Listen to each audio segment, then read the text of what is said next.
इसके पहले वाली वीडियो में हम लोगों ने प्रेजेंट परफेक्ट टेंस को पढ़ा था। वहाँ पे हमने ये जानने का प्रयास किया कि उसका रूल क्या होता है। कुछ एग्जाम्पल्स हमने किए, एक दो एग्जाम्पल्स हर टेंस सेंटेंस के, जैसे अफर्मेटिव का 2 किया, नेगेटिव का, इंट्रोगेटिव का किया। हमने आपसे कहा था कि जब हम अगली वीडियो बनाएंगे तो उसमें एक्सरसाइज करवाएंगे, ताकि थोड़ी सी भी जो समस्याएं आपकी बची हैं वह क्लियर हो सके। तो आइए हम डायरेक्ट सबसे पहले देखते हैं रूल। एक झलक उसकी देख लेंगे, तब हमें एक्सरसाइज करने में आसानी होगी। देखिए, अफर्मेटिव का रूल अगर स्ट्रक्चर देखें हम लोग, तो सबसे पहले अगर subject plus helping verb plus main verb, subject helping verb, या इसे इस तरह भी लिख सकते हैं, हेल्पिंग वर्ब में हैज अथवा हैव,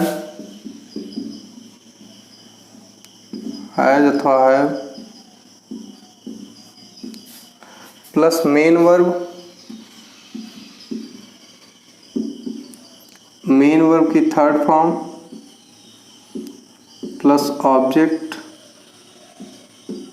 प्लस अदर। ये आपका एक स्ट्रक्चर हो गया। देखिए, इसमें सबसे पहले हम लोग सब्जेक्ट लिखे, फिर हेल्पिंग वर्ब, फिर हैज अथवा have, main verb, object, other. ये हमारा अफर्मेटिव का स्ट्रक्चर हो गया। ये हमारा स्ट्रक्चर था। अब है अफर्मेटिव का सब्जेक्ट, हेल्पिंग वर्ब, हैज अथवा हैव, मेन वर्ब की थर्ड फॉर्म, फिर ऑब्जेक्ट, फिर अदर। सीधे हम इसका एग्जाम्पल देखते हैं। अफर्मेटिव का 2-3 एग्जाम्पल, इसके बाद नेगेटिव का एक्सरसाइज करेंगे, उसके बाद इंट्रोगेटिव की। इसकी पूरा क्वेश्चन है, क्योंकि स्वयं से क्वेश्चन बनाने से बढ़िया है कि परीक्षाओं में आए हुए क्वेश्चन को अगर कराया जाए तो वह बेटर होगा। इसीलिए सबसे पहला क्वेश्चन देखते हैं।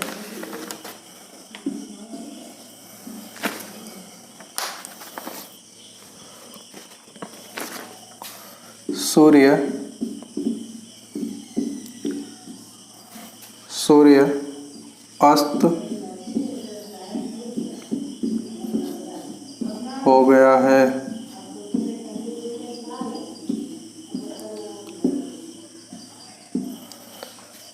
सूर्य अस्त हो गया है। अब इसमें सबसे पहले सब्जेक्ट लिखेंगे, सन। इसके पहले द का प्रयोग करेंगे, द सन। अब यह सिंगुलर है, सूर्य अकेला ही है पूरे ब्रह्मांड में, तो द सन हैज।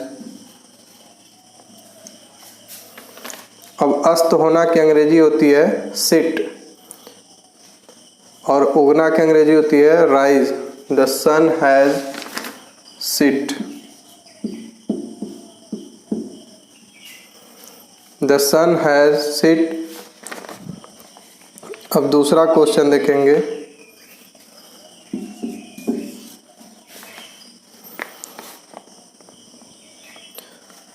वह अपनी पुस्तक पढ़ चुकी है।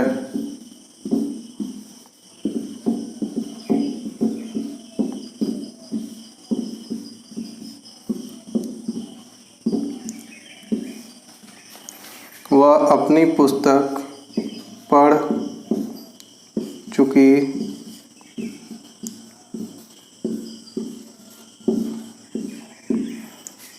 वह अपनी पुस्तक पढ़ चुकी है। वह अपनी पुस्तक पढ़ चुकी है। इसमें अब पहचान तो करना है, मतलब पढ़ चुके हैं तो पहचान तो हो चुकी है। अब सबसे पहले इसमें सब्जेक्ट वह है, तो इसकी अंग्रेजी ही लिखेंगे अथवा सी। लास्ट में आया चुकी है, यानी महिला, यानी फीमेल है, तो वह की अंग्रेजी लिखेंगे सी। इसके साथ हैज का प्रयोग, सी हैज। पढ़ना की अंग्रेजी होती है रीड, रीड की थर्ड फॉर्म रीड ही होगी, she has read. She has read her book.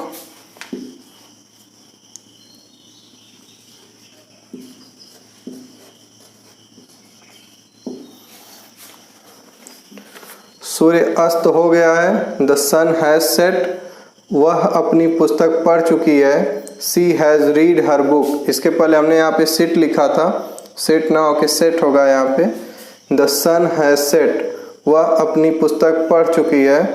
C has read her book. अब यह अफर्मेटिव का एग्जाम्पल हो गया। अब निगेटिव का स्ट्रक्चर लिखेंगे, उसका एग्जाम्पल हम लोग देखेंगे।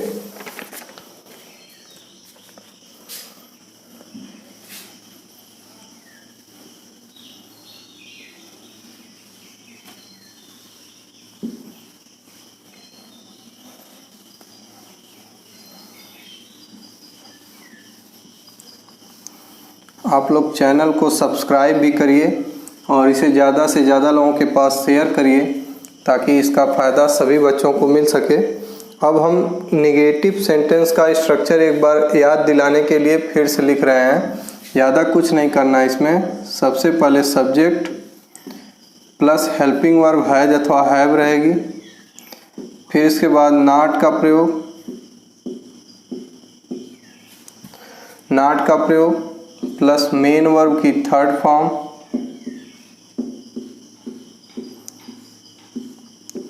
Plus object plus other. ये आपका निगेटिव सेंटेंस का स्ट्रक्चर है। सब्जेक्ट, हेल्पिंग वर्ब के बाद नॉट, मेन वर्ब की थर्ड फॉर्म, ऑब्जेक्ट, अदर। इसका एग्जाम्पल डायरेक्ट देखिए। सूर्य अस्त नहीं हुआ है। वही वाक्य अफर्मेटिव को निगेटिव में हमने इसको परिवर्तित किया। सूर्य अस्त नहीं हुआ है, तो द सन, इसके बाद has helping verb, the sun has not set, the sun has not set, सूर्य अस्त नहीं हुआ है। दूसरा एग्जाम्पल इसका देखिए।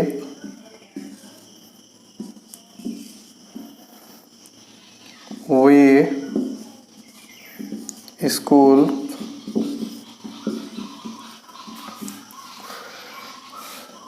अब तक, वे स्कूल अब तक नहीं गए हैं। वे स्कूल अब तक नहीं गए हैं। They helping verb have, they have not gone to school।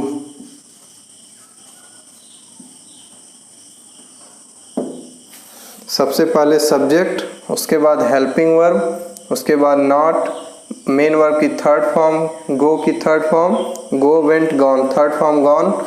They have not gone to school, अब तक की अंग्रेजी टिल।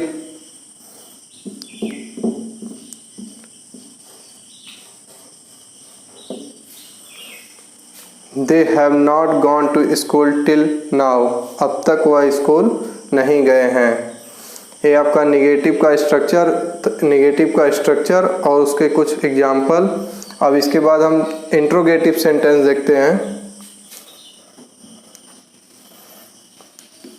इंट्रोगेटिव में चूंकि दो टाइप होती है, एक पहली जिसमें क्वेश्चन वर्ड वाक्य के शुरुआत में आ जाए और दूसरी जो क्वेश्चन वर्ड वाक्यों के बीच में आए। तो हम दोनों का स्ट्रक्चर लिख देते हैं, उसके बाद सीधे एग्जाम्पल।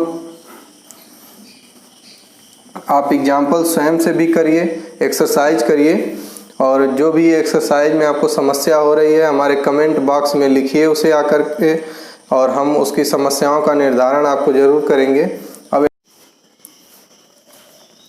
अब हम लोग इंट्रोगेटिव सेंटेंस देखेंगे। इंट्रोगेटिव सेंटेंस का हम स्ट्रक्चर लिख देते हैं यहाँ पे। पहली टाइप जो होगी, टाइप फर्स्ट, जब क्वेश्चन वर्ड वाक्य के शुरू में आए। अब बार बार वही चीज़ें लिखने से कोई मतलब है नहीं, इसलिए डायरेक्ट लिखते हैं। Helping verb plus subject plus not को ब्रैकेट में रखेंगे, हेल्पिंग वर्ब फिर सब्जेक्ट फिर नॉट को ब्रैकेट में रखेंगे, प्लस मेन वर्ब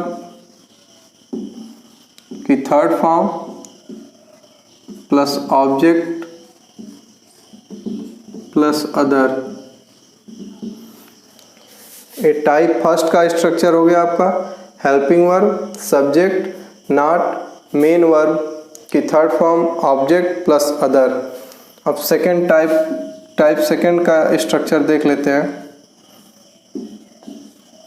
इसमें क्वेश्चन वर्ड वाक्यों के बीच में आएंगे तो इनकी इंग्लिश सबसे पहले plus helping verb plus subject plus not bracket में रखेंगे, प्लस मेन वर्ब की थर्ड फॉर्म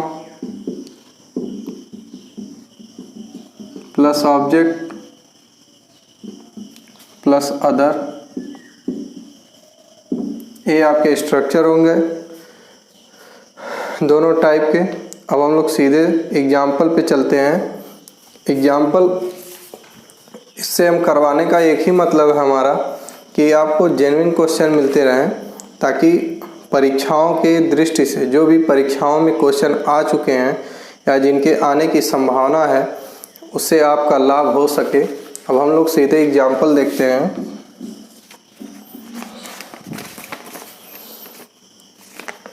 क्या आप पत्र लिख चुके हैं?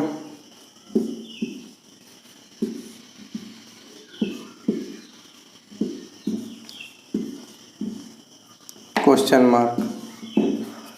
क्या आप पत्र लिख चुके हैं? क्वेश्चन वर्ड वाक्य के शुरू में है, सबसे पहले हेल्पिंग वर्ब आप यानी यू के साथ लगेगा हैव यू। लिखना के अंग्रेजी रिटेन, हैव यू रिटेन। और लेटर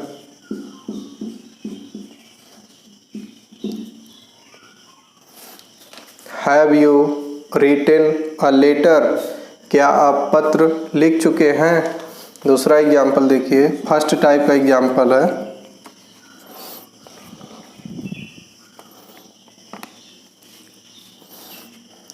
क्या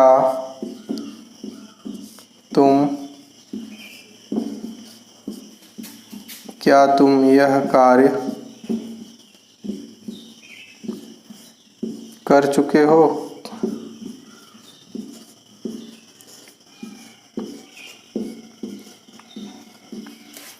क्या तुम यह कार्य कर चुके हो? अब तुम के लिए फिर have you done this work. क्या तुम यह कार्य कर चुके हो? Have you done this work. ये पूरा आपका एक देखिए स्ट्रक्चर था फर्स्ट टाइप का। हेल्पिंग वर्ब के बाद सब्जेक्ट नॉट अगर वाक्य में रहेगा तो उसकी इंग्लिश लिखेंगे, फिर मेन वर्ब की थर्ड फॉर्म ऑब्जेक्ट और अदर में जो भी कुछ आता है जैसे टुमारो, यस्टरडे, टिल नाउ, इन सारी चीज़ों को अदर में यानी वाक्य के लास्ट में आवश्यकता अनुसार सामान्यतः ऐसा करते हैं। ज़रूरी नहीं है कोई बार बार उसे लास्ट में ही रखें, आवश्यकता अनुसार जहाँ उसकी स्थिति होगी, लेकिन एक सामान्यतः रूल सामान्य लेवल पर यही है कि उसको वाक्य के अंत में रखेंगे, इसीलिए हमने ऐसा किया है। अब हम लोग टाइप सेकंड का एग्जाम्पल देखते हैं कि इसके साथ क्या किया जाए। एक मिनट। अब हम सीधे टाइप सेकंड का, चूँकि वीडियो मैं स्वयं बनाता हूँ इसलिए थोड़ी सी टेक्निकल दिक्कत आती रहती है, इसलिए आप लोग इसको इग्नोर करते रहिए और भविष्य में ऐसी दिक्कतें नहीं आएंगी। अभी थोड़ी सी प्रॉब्लम आती है कि वीडियो का रुक जाना या कुछ भी प्रॉब्लम, तो आप उसे जो है स्वीकारते हुए पढ़िए। और पढ़ाई में जहाँ इस समय लॉकडाउन की अवस्था है, लॉकडाउन चल रहा है, कोरोना से हम लोग परेशान हैं, यहाँ इतनी बड़ी दिक्कतें हैं वहाँ थोड़ी थोड़ी दिक्कतों से हमें घबराना नहीं चाहिए। आइए डायरेक्ट क्वेश्चन देखते हैं। उन्होंने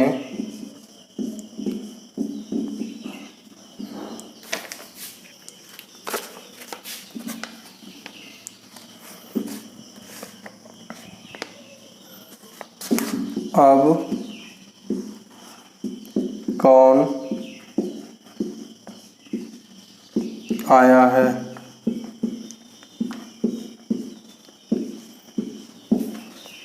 अब कौन आया है, कौन की अंग्रेजी हु।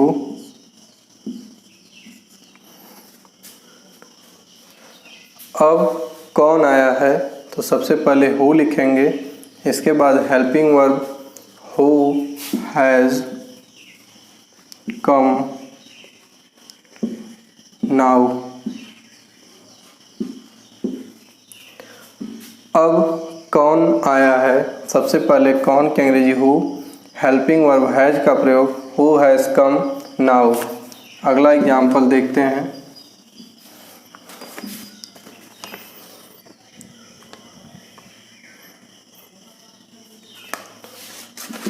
उन्होंने यह कार्य क्यों किया।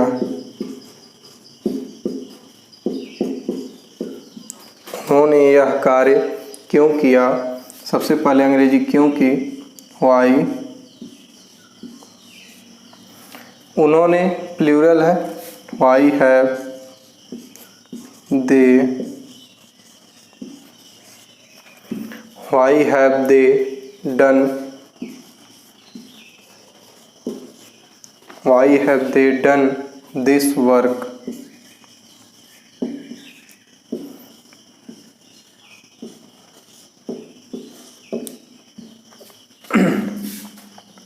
ये हमने कुछ एग्जाम्पल आप लोगों को करवाए, निश्चित रूप से इससे आपको फ़ायदा मिलेगा। अब अगली वीडियो में हम लोग प्रेजेंट परफेक्ट कंटिन्यूअस टेंस का रूल पढ़ेंगे, उसके बाद अगली वीडियो में एक्सरसाइज देखेंगे। निश्चित रूप से मैं इसे पूरी वो नहीं कह सकता कि बहुत ज़्यादा हमने आपको करवाया, 2-2 क्वेश्चन 3-3 क्वेश्चन करवाना, लेकिन आप स्वयं से करिए एक्सरसाइज, आपके पास जो भी बुक हो। अगर रूल जो भी हमने स्ट्रक्चर अगर इससे नहीं बनता है तब आप हमसे कहिए, आप हमसे तब कहिए कि सर जो आप चीज़ बताए हैं उससे पूरा समाधान नहीं हो सकता है, तो ऐसी कहने की नौबत ही नहीं आएगी आपकी, इससे समाधान नहीं हो सकता है। ये पूर्णतः अवस्था है यहाँ पर आपके जो क्वेश्चन आपके लेवल पे हैं उनका समाधान इससे हो जाएगा। और आप पढ़ते रहिए और मेहनत करिए। धन्यवाद।